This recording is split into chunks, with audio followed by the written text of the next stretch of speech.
Good morning and Happy New Year. I suspect that most of you, especially the women in this group, have read Little Women. This is not a course about Louisa May Alcott or a review of that great novel. On the contrary, it is essentially a look at the significance of one volume, a volume originally entitled Success by Louisa May Alcott, who had already achieved a modicum of success with her children's books, but eventually was changed by her publisher to the title Work.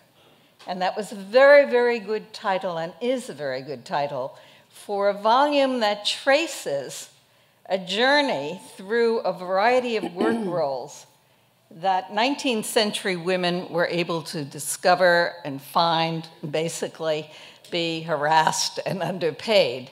And so my interest in this class is unpacking that novel, not only as a journey through 19th century limitations, but as a way of understanding 21st century global understandings of what limitations there are in the work role.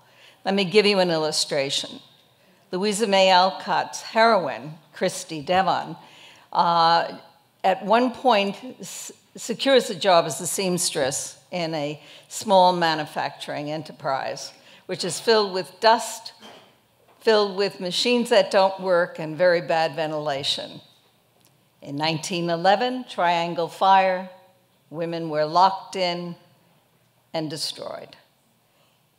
In 2012, Pakistani women died in droves because of the same circumstances.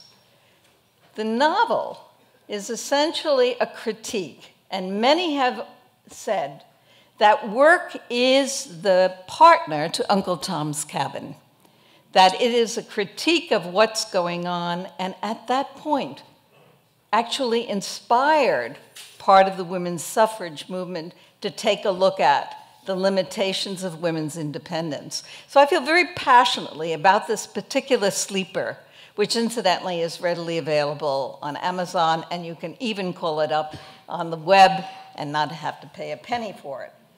A point I want to make is that in addition to the timeliness in relation to work roles and their limitation, is the fact that there's a renewed interest in the 19th century.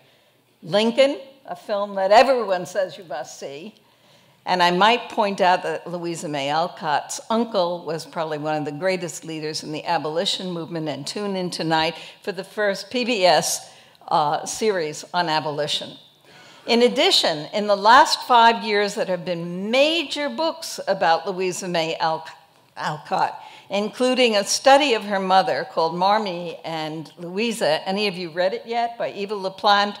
We'll take a look at that because Marmee turns out to have been seriously silenced by Bronson, who doesn't come off well. So while we will not study Louisa May Alcott, we will look at her legacy, and I want to point out that the issue of fathers and daughters remains very, very topical. I'm excited about the class. I'm very committed to a class that is highly interactive.